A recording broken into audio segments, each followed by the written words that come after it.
Shalom Bapak Ibu Saudara-saudara yang dikasihi oleh Tuhan. Boleh kita lambaikan tangannya buat Tuhan Yesus.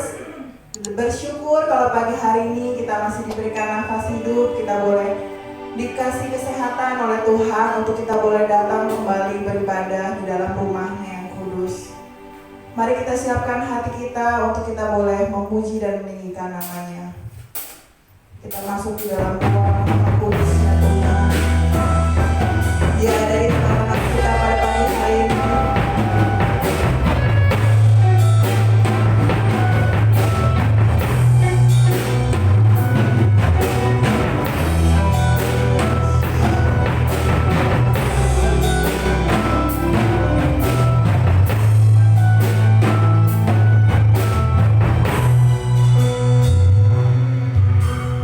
Masuk keluar, Maha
tengah-tengah kami, mengalir di hati kami, dan kami tahu Tuhan Yesus Engkau ada di tengah-tengah kami. Terima kasih Tuhan Yesus, terima kasih Allah Roh Kudus. Kami siap untuk memulai ibadah kami pada pagi hari ini. Hanya di dalam nama Tuhan Yesus Kristus kami berdoa dan mengucap syukur. Haleluya. Amin. Shalom. Shalom. Boleh kasih tos kanan kiri, katakan Tuhan baik. Saya persilakan Bapak Ibu untuk duduk kembali. Tuhan Yesus baik. Oke. Tuhan Yesus baik. Mari kita nyanyikan lagu ini. Kita nyanyikan lagu ini dengan hati yang dalam kita. Saudara Allah yang baik.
mendengarkan kebenaran firman Tuhan.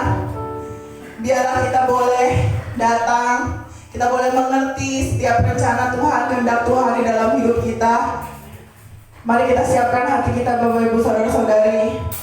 Biar Tuhan memberikan hati yang subur, tanah yang subur untuk mendengarkan kebenaran firman Tuhan pada pagi hari ini. Terima kasih Tuhan. Haleluya. Syukur.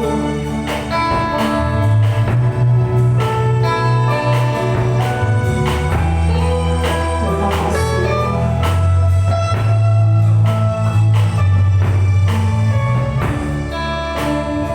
Ajar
belas kasih Tuhan, Engkau sungguh baik.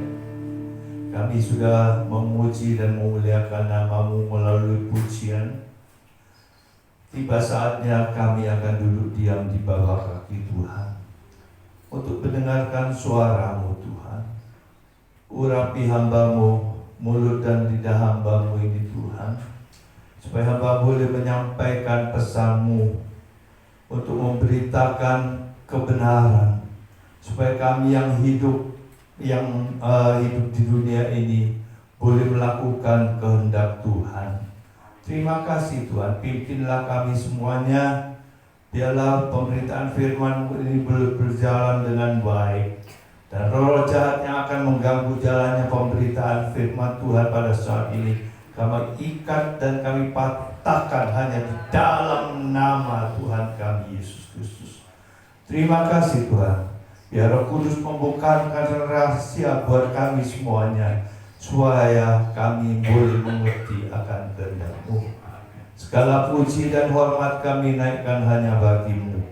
Hanya di dalam nama Tuhan kami Yesus Kristus, kami mohon semua doa kami.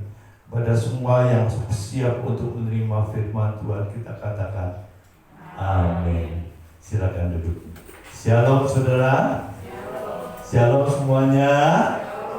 Puji Tuhan juga bagi saudara yang mengikuti dalam secara online ya, streaming. Apa kabar saudara di rumah? Saudara dalam keadaan sehat ya? Saya doakan kita semuanya boleh berada dalam perlindungan Tuhan yang Maha Kuasa yang kita kenal dalam nama Tuhan Yesus Kristus.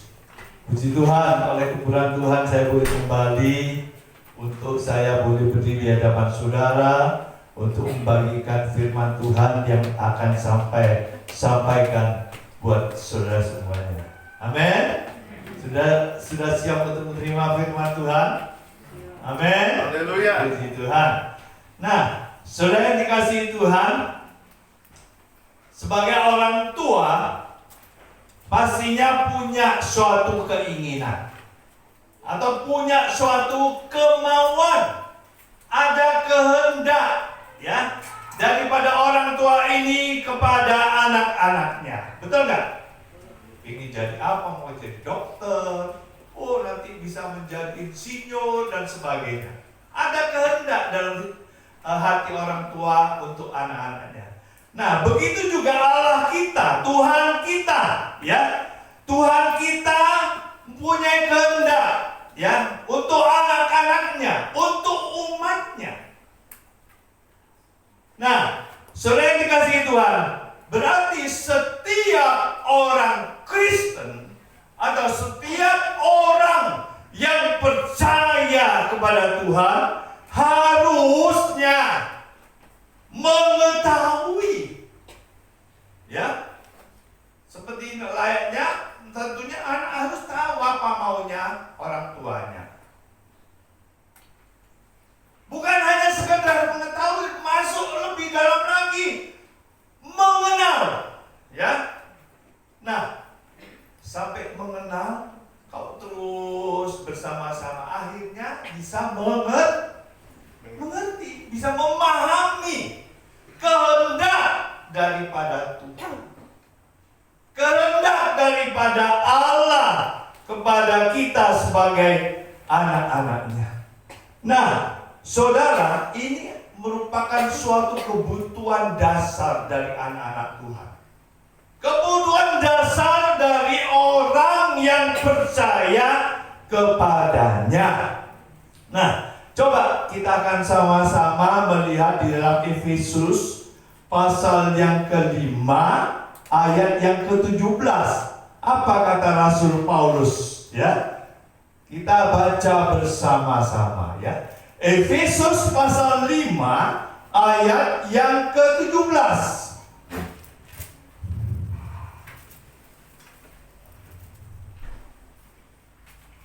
Sudah ya? Kita baca sama-sama ya. 1, 2, 3. Sebab itu janganlah kamu bodoh, tetapi usahakanlah supaya kamu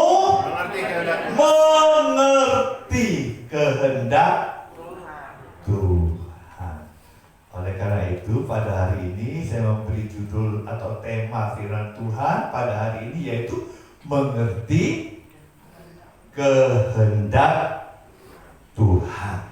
Nah, saudara dikasihi Tuhan, kenapa sih kita ini sebagai orang yang percaya kepada Tuhan Yesus itu harus mengerti kehendak Tuhan atau kehendak Allah? Ya, kita akan baca bersama-sama di dalam surat Rasul Paulus kepada jemaat di Kolose, ya, pasal yang pertama ayat 9 sampai 14, ya. Kolose pasal yang pertama ayat 9 sampai 14. Kita akan sama-sama baca, ya. Jangan hanya melihat saja, tapi bisa meresapi, kalau kita sama-sama baca, ya. Nanti akan dibahas nanti ayat-ayat ini. Yuk, 1, 2, 3. Sebab itu, sejak waktu kami mendengarnya, kami tiada berhenti-henti berdoa untuk kamu. Kami meminta supaya kamu menerima segala hikmat dan pengertian yang benar untuk mengetahui kehendak Tuhan dengan sempurna 10. Sehingga hidupmu layak di hadapannya, serta berkenan kepadanya dalam segala hal, dan kamu memberi buah dalam segala pekerjaan yang baik, dan bertumbuh dalam pengetahuan yang benar tentang Allah. 11.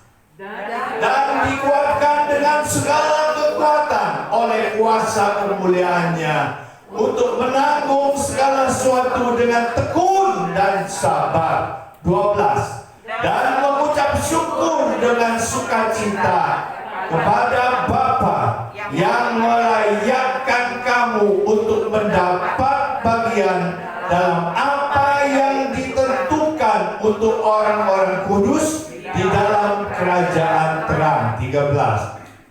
Ia telah melepaskan kita dari kuasa kegelapan dan memindahkan kita ke dalam kerajaan anaknya yang kekasih. 14. Di dalam Dia kita memiliki penebusan kita, yaitu pengampunan dosa. Amin.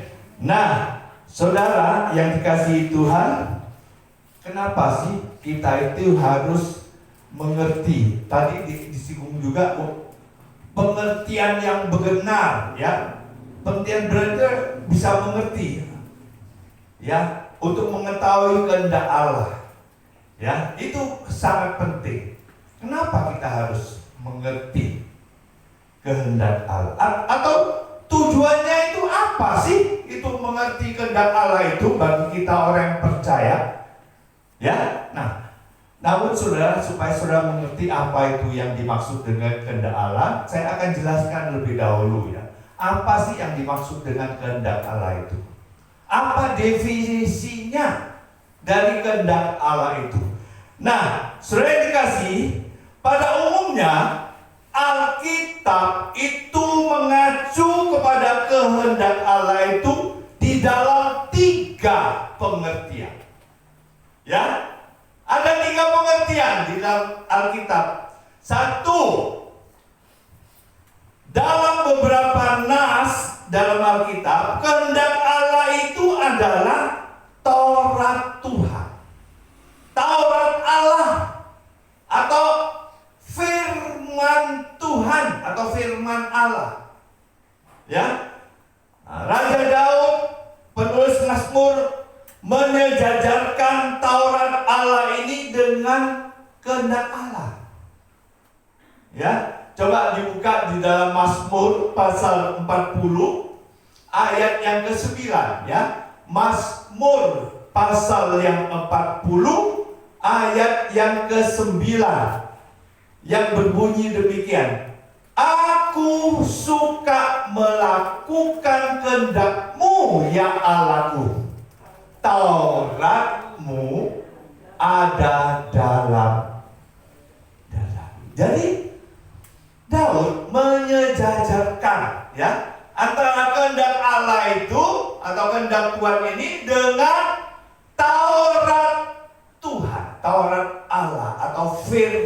firman Tuhan. Ya. Nah, saudara, begitu juga Rasul Paulus. Rasul Paulus memandang pengenalan akan hukum Taurat, ya, hukum Taurat sama dengan mengetahui kehendak Allah. Coba dibaca di dalam Roma pasal 2 ayat 17 sampai yang ke-18, ya. Dikatakan, tetapi jika kamu menyebut dirimu orang Yahudi dan bersandar kepada hukum Taurat, bermegah dalam Allah 18, dan tahu akan kehendaknya, dan oleh karena diajar dalam hukum Taurat, dapat tahu mana yang baik dan mana yang tidak. Jadi Paulus mengajarkan kehendak Tuhan itu dengan hukum Taurat. Ya, dengan perkataan lain, karena di dalam hukumnya Allah mengarahkan kita kepada jalan yang dikehendaki oleh Allah bagi kita. Maka hukum Taurat ini dapat disebut sebagai kehendaknya Allah. Ya, firman Tuhan itu sama dengan kehendak Allah. Ya, seperti itu, saudara. Nah, saudara, hukum Taurat ini pada hakikatnya berarti perintah Tuhan yang ada di dalamnya. Ya, mencakup seluruh firman Allah. Itu yang pertama, pengertian yang pertama. Yang kedua, saudara, yaitu kehendak Allah juga dipakai untuk menyebutkan segala sesuatu yang diingini Allah itu secara jelas. Ya, kehendak ini dapat disebut sebagai kehendak Allah yang sempurna. Jadi diberitahukan secara jelas, ya, bukan bayang-bayang, bukan, secara jelas. Nah, saudara yang dikasihi Tuhan, misalnya kehendak Allah yang dinyatakan bahwa semua orang itu diselamatkan. Ini disampaikan dengan jelas. Terdapat di dalam 1 Timotius 2 ayat yang keempat. Coba saudara baca, ya, kita baca sama-sama. Yang menghendaki supaya semua orang diselamatkan dan memperoleh pengetahuan akan kebenaran. Jadi Allah punya kehendak supaya semua orang itu diselamatkan. Itu disampaikan secara jelas. Begitu juga saudara, kalau saudara baca di dalam 2 Petrus 3 ayat yang ke-9, ya, ayat ini mungkin sering saudara dengar ayat ini, ya.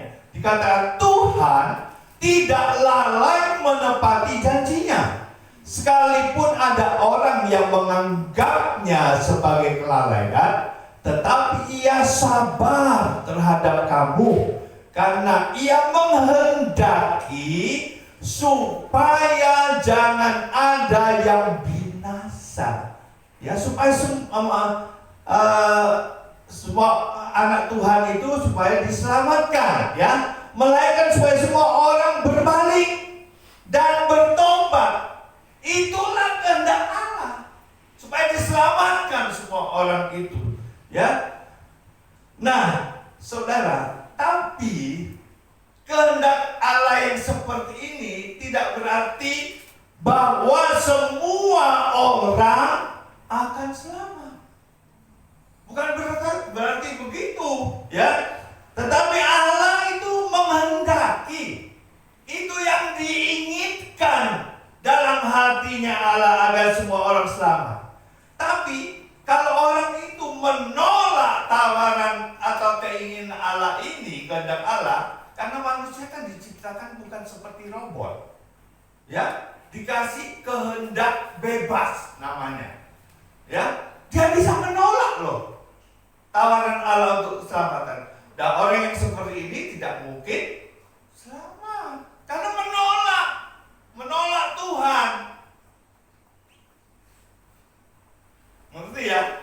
Seperti itu. Itu adalah hal yang kedua, pengertian yang kedua. Dan yang ketiga dan yang terakhir yaitu kehendak Allah dapat mengacu kepada apa yang diizinkan atau dibiarkan terjadi oleh Allah, sekalipun ya hal itu tidak secara khusus diinginkan terjadi, tapi diizinkan oleh Tuhan. Ya, nah kehendak yang seperti ini, saudara, disebut kehendak Allah yang mengizinkan. Ya, kehendak Allah yang mengizinkan. Nah, saudara, memang banyak yang terjadi dalam dunia ini yang bertentangan dengan kehendak Allah yang sempurna. Ya, misalnya dosa. Kenyataannya manusia berbuat dosa. Hawa nafsu, ya, nafsu, kekerasan. Ini banyak terjadi dalam dunia, tapi tidak dikehendaki Allah.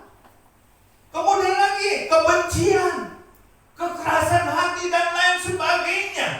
Tetapi Allah mengizinkan hal itu berlangsung, tapi untuk sementara waktu. Ada batasnya.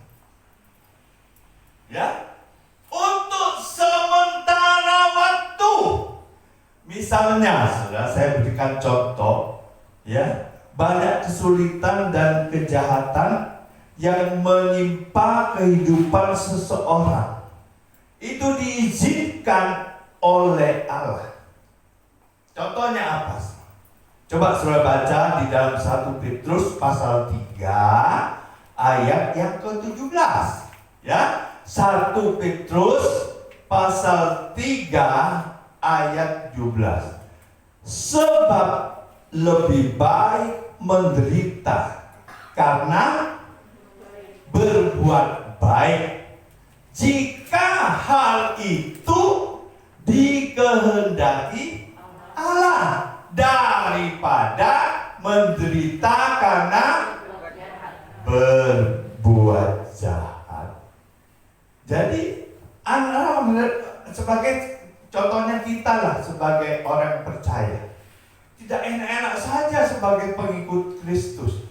Rasul Paulus melayani Tuhan, mengikuti Kristus, banyak penderitaan yang dialami.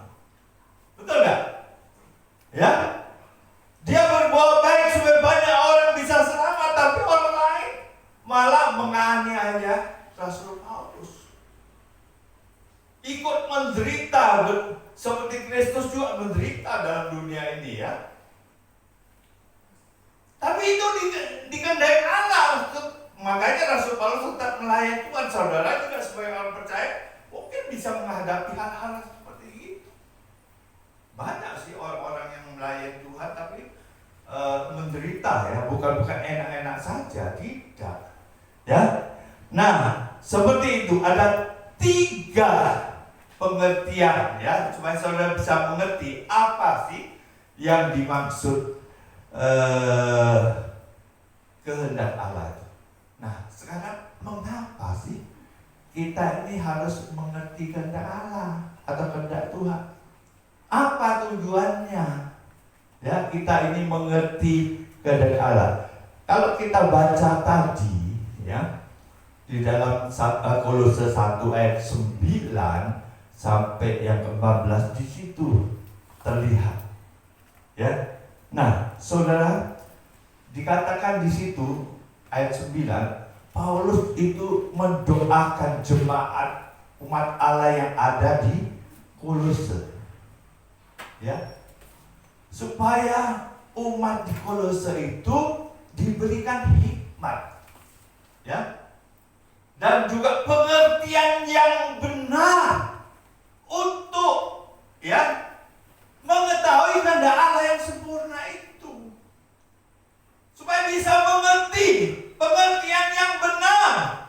Diberikan hikmat kepada jemaat di Kolose supaya bisa mengetahui kehendak Allah. Pengertian yang benar untuk mengetahui kehendak Allah atau mengerti kehendak Allah. Nah, kenapa? Kita lihat kalau saudara melihat kata ayat 10 coba dibuka ayat 10 ini 9. Sehingga hidupmu, kata sehingga ini ada yang mau terjemahkan supaya. Jadi kalau kita mengerti kehendak Allah, akibatnya satu, hidupmu layak di hadapannya serta berkenan kepadanya dengan segala hal. Betul nggak?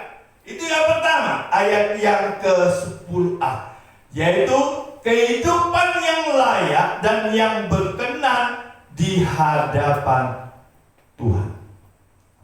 Mengenai kehidupan yang layak ini, saudara, supaya kita ini hidup layak dengan Tuhan, kita harus sesuai dengan kehendak Allah, betul nggak? Jadi hidup kita harus disesuaikan, disetting, harus cocok dengan firman Tuhan. Taurat Tuhan tadi kan kehendak Allah itu adalah firman Tuhan. Jadi kita harus hidup kita sesuai dengan firman-Nya Tuhan, maka hidup kita ini layak di hadapan Allah dan juga yang berkenan di hadapannya. Nah, kalau berkenan ini harus bisa menyenangkan hati Tuhan, betul nggak? Menyukakan hati Tuhan, baru itu berkenan, betul nggak? Jadi hidup yang berkenan ini kita harus dalam kehidupan kita disetting juga harus bisa menyenangkan hati Tuhan, menyukakan hati Tuhan, itu yang pertama. Kenapa kita harus mengerti kehendak Allah?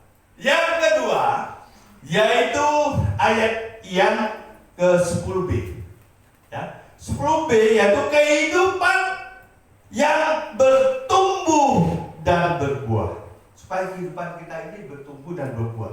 Kalau di sana kan ditulis berbuah dulu baru bertumbuh. Tapi menurut saya harusnya buah itu akan ada buah kalau tanaman itu tumbuh dulu baru berbuah. Makanya saya balik, kehidupan yang bertumbuh dan berbuah. Bertumbuh dalam pengenalan akan Allah, pengenalan tentang pengetahuan yang benar tentang Allah atau pengenalan akan Allah. Ini saudara, pengenalan akan Allah ini tidak ujuk-ujuk atau tiba-tiba harus tahu gitu sifatnya Allah, tidak. Harus ini memerlukan suatu proses. Pengenalan yang benar akan Allah ini memerlukan suatu proses. Makin kita mengenal Allah, makin kita bisa memahami, bisa mengerti kehendaknya Allah. Seperti kita, kalau kita dekat dengan teman kita yang sohib gitu, yang dekat gitu, kalau lama-lama akhirnya kita tahu kan kesukaan ini bakso ini teman-teman gitu kan dekat gitu. Kalau kita dekat dengan Tuhan kita juga mengenal Allah kita lebih dekat lagi, itu akan bisa tahu keinginan Tuhan. Di Taurat, di firman Tuhan juga disebutkan keinginan Allah itu apa, kemauannya sih, seperti itu bisa semua orang diselamatkan dan sebab itu kan banyak di Alkitab seperti itu. Jadi kalau kita ingin bertumbuh iman kita kepada Yesus Kristus bertumbuh, maka kita harus dekat dengan Tuhan. Hanya dekat Allah saja aku tenang. kalau kita misalnya dekat, kita bisa tahu kesukaannya Allah itu apa. Misalnya dengan baca firman Tuhan deh. Ya, coba saudara makin baca firman Tuhan tiap hari. Kemudian saudara berdoa. Berdoa itu kan berkomunikasi dengan Tuhan. Jangan hanya kita ngomong terus kepada Tuhan. Kita dengarkan maunya Tuhan kepada kita. Ada komunikasi dalam doa, ya, seperti itu. Maka kita akan bertumbuh, ya. Kemudian berbuah. Kalau tanaman itu, ya, bertumbuh dengan sehat, baik, maka tanaman itu akan menghasilkan buah. Tapi jangan hanya bertumbuh saja, tapi tanam buah, nanti dikutuk juga. Seperti pohon ara yang hanya lebat daunnya, tapi tidak ada buahnya. Tuhan Yesus tidak suka. Harus menghasilkan buah. Nah, apa yang dimaksud buah di sini bagi orang percaya pada Tuhan? Yaitu buah-buah pertobatan. Ya, ada buah pelayanan kita. Ya, melayani orang-orang supaya mereka itu bisa juga diselamatkan. Ya, mengabarkan Injil itu amanah agung itu. Ya, nah, artinya buah di sini adalah jiwa-jiwa yang dibawa kepada Tuhan buahnya. Buah jiwa. Ya, jadi supaya kita mengerti kehendaknya Allah, kita juga harus berbuah. Ya, berbuah ini buah jiwa-jiwa yang dibawa kepada Tuhan. Kemudian yang ketiga, ya, ketiga itu di dalam ayat 11. Ya, yaitu kehidupan yang berkuasa. Itu yang ketiga, ya. Dikatakan yang dikuatkan dengan segala kekuatan oleh kuasa pemulihan Allah untuk menanggung segala sesuatu dengan tekun dan sabar, ya. Dan itu dengan sukacita dilakukan. Tekun itu pantang menyerah. Sabar iya. Ketika menghadapi suatu masalah, kesulitan, itu harus kita tekun. Ya, jangan menyerah, sabar. Tapi harus katanya dengan sukacita. Ya, seperti itu, saudara. Nah, saudara yang dikasihi Tuhan, ayat 11 ini, saudara, menggambarkan akan ada gambaran adanya pencobaan yang sedang atau yang akan dihadapi oleh jemaat Tuhan. Ya, seperti itu, saudara. Jadi orang yang percaya itu mungkin sedang mengalami atau akan mengalami, ya, pencobaan dalam hidupnya. Dan sebagai orang Kristen, hal menghadapi pencobaan ini ada hal yang biasa dan suatu hal yang wajar. Ya, nah, saudara yang dikasihi Tuhan, bagaimana sikap kita terhadap pencobaan itu? Bagaimana kita bisa menanggung pencobaan yang kita alami? Rasul Paulus, saudara, itu menekankan bahwa pencobaan apapun yang datang harus ditanggung dengan tekun dan sabar tadi. Dikatakan dengan tekun dan sabar, dengan sukacita. Kenapa, saudara? Ya, karena saudara, dalam menanggung pencobaan tersebut, dikatakan di ayat tadi, orang yang mengerti kehendak Tuhan atau orang yang mengenal kehendak Tuhan akan dikuatkan, ya, dengan segala kekuatan sesuai dengan kuasa kemuliaannya. Ya, Tuhan tidak akan mengizinkan kita untuk mengalami pencobaan yang bisa membinasakan kita. Dikatakan dalam 1 Korintus 10 ayat 13, dikatakan apa? Pencobaan yang kita alami adalah pencobaan yang lazim, yang biasa, yang bisa kita menanggungnya. Betul nggak? Bagaimana Bandingkan dengan Filipi 4 ayat 13. Coba. Dulu ada petinju ya, yang pakai ikat kepala ya. Ditulis Filipi 4 ayat 13. Siapa itu petinju itu? Holyfield apa ya? Betul ya? Nah, di situ ada ayat itu. Nah, dikatakan bunyinya gini, saudara. Segala perkara dapat kutanggung di dalam Dia, di dalam Yesus, ya, yang memberi kekuatan kepadaku. Ya, jangan khawatir, saudara, ya. Tuhan Yesus ikut, ya, untuk menolong kita. Sehingga kehidupan kita adalah kehidupan yang berkuasa. Dan yang terakhir, ya. Nah, biasanya kalau sudah terlihat itu, wah, ini sebentar lagi selesai. Ya. Yang terakhir itu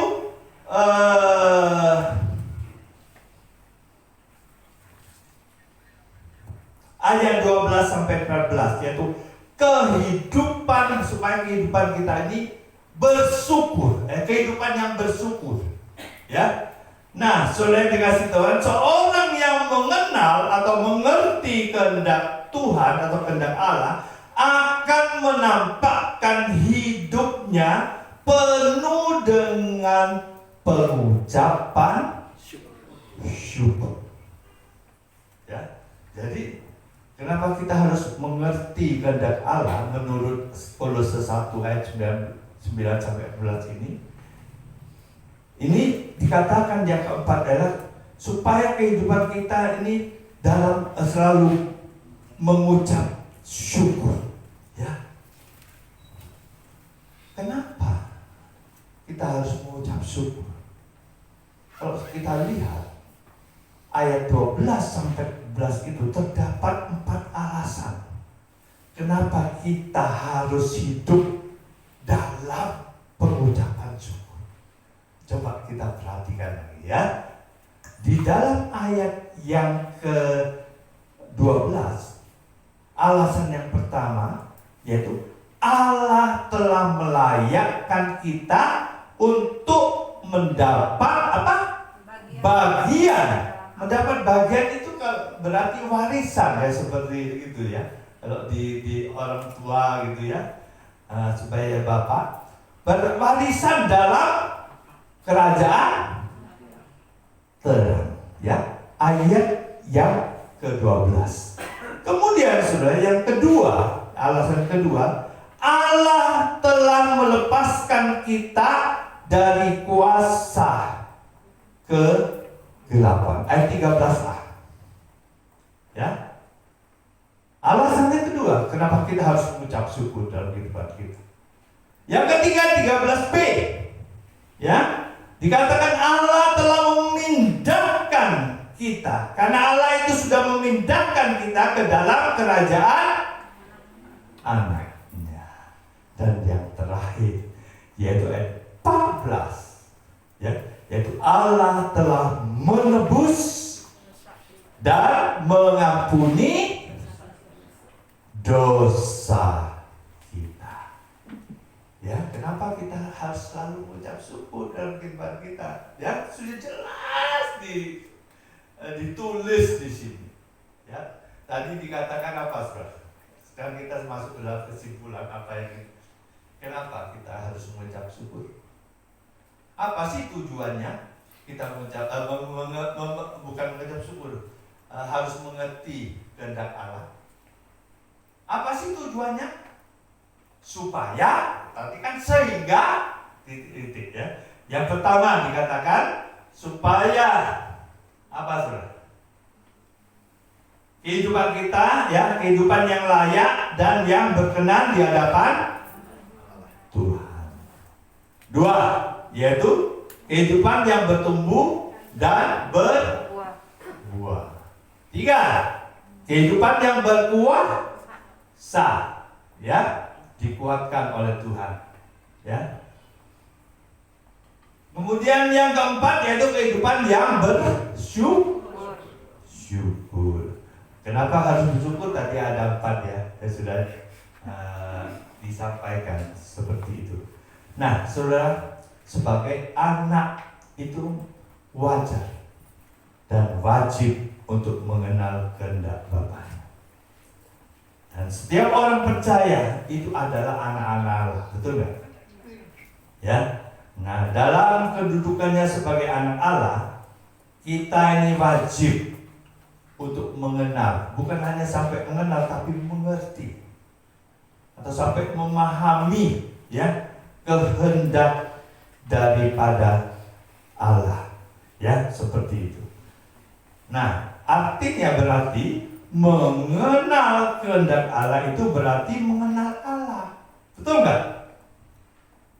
Kalau mengenal kehendak Allah berarti juga mengenal Allah. Dan melalui pengenalan terhadap Allah, kita dapat melayani Dia. Kita dapat memuliakan Dia. Oleh karena itu, saudara, seperti apa yang dikatakan Rasul Paulus tadi dalam Efesus 5 ayat 17, ya, dikatakan, tetapi marilah kita semua usahakan, ya, mengusahakan, jangan hidup saja sebagai anak Allah, mengusahakan supaya kita mengerti kehendak Tuhan. Ya, Tuhan Yesus memberkati kita semuanya. Mari kita bangkit berdiri, kita naikkan suatu pujian. Ku mau hidup seturut kehendak Tuhan. Ku mau hidup, ya.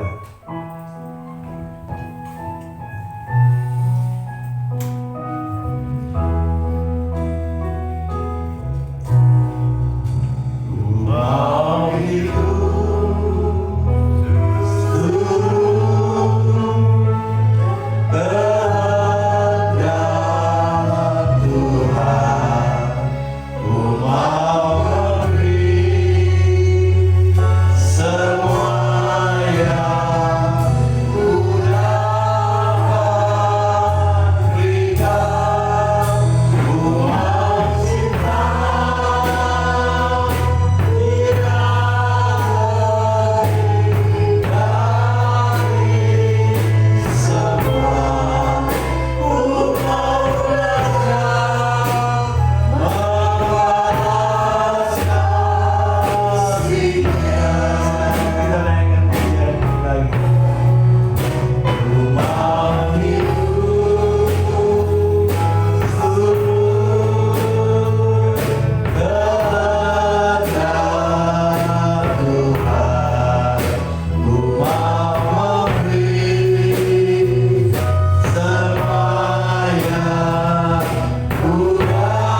biarlah setelah kita mendengarkan, mengapa kita harus mengerti kehendaknya Allah.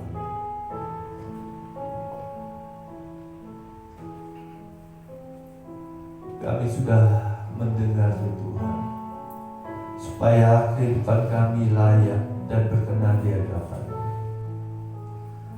supaya kehidupan kami boleh bertumbuh dalam pengenalan akan Tuhan, iman kami boleh bertumbuh dan bahkan berbuah-buah, jiwa-jiwa yang dibawa kepada Tuhan.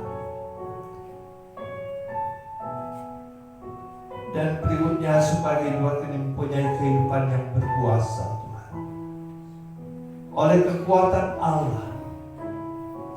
Dan juga kehidupan kami selalu penuh dengan pengucapan syukur. Terima kasih Tuhan, Engkau sudah berfirman kepada kami, sehingga kami boleh mengerti akan kehendak-Mu Tuhan. Berkati jemaat-Mu yang sudah mendengarkan firman-Mu. Jemaat-Mu yang sedang ada permasalahan dalam kehidupannya, Kau berikan jalan keluar. Engkaulah penolong sesungguhnya, Tuhan. Engkau berikan berkat-Mu dalam kehidupan anak-anak-Mu. Dan Kau pelihara, menjaga, melindungi, Tuhan. Jauhkan dari sakit penyakit yang pada saat ini COVID-19 sudah mulai mewabah, sudah naik lagi, Tuhan. Dan kami harus setia dan hanya juga mengandalkan Engkau supaya minta Tuhan melindungi kehidupan kami, dijauhkan dari segala mara bahaya dan sakit penyakit. Berkati jemaat-Mu Tuhan Yesus, jemaat-Mu yang sudah setia beribadah kepada Engkau. Terima kasih Tuhan. Hanya di dalam nama Tuhan kami Yesus Kristus kami mohon semua doa kami. Mari kita semua yang sudah diberkati oleh firman Tuhan kita katakan Amin. amin. Mari kita persiapkan sembahan yang terbaik bagi Tuhan.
Untuk persembahan Bapak Ibu Saudara-saudari semua, saya undang Bapak Ibu untuk bangkit berdiri. Kita akan menutup ibadah kita pada pagi hari ini.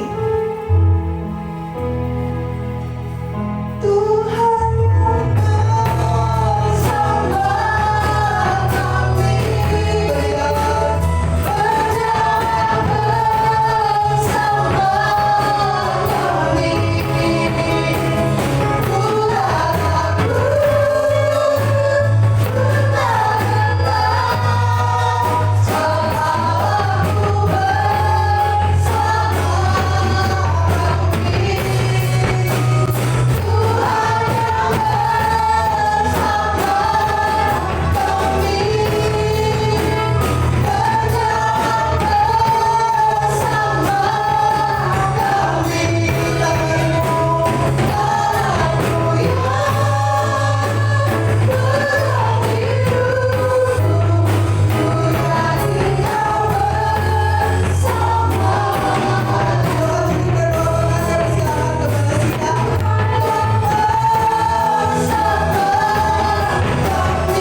Dan kami percaya pada hari ini kami semua yang datang, Tuhan Yesus akan membawa keuntungan yang besar yang seperti Tuhan janjikan buat kami semua. Kami percaya sakit sudah disembuhkan, yang dalam masalah Tuhan sudah berikan kebebasan, Tuhan berikan jalan keluar buat kami, yang lemah dikuatkan. Dan kami percaya Tuhan Yesus, kami semua diperkaya dalam segala hal karena kami mengiring kepada Tuhan yang hidup. Terima kasih Bapa, terima kasih buat janji Tuhan. Ajar kami mengerti kehendak Tuhan dalam kehidupan kami, agar kami selalu menyenangkan hati Tuhan.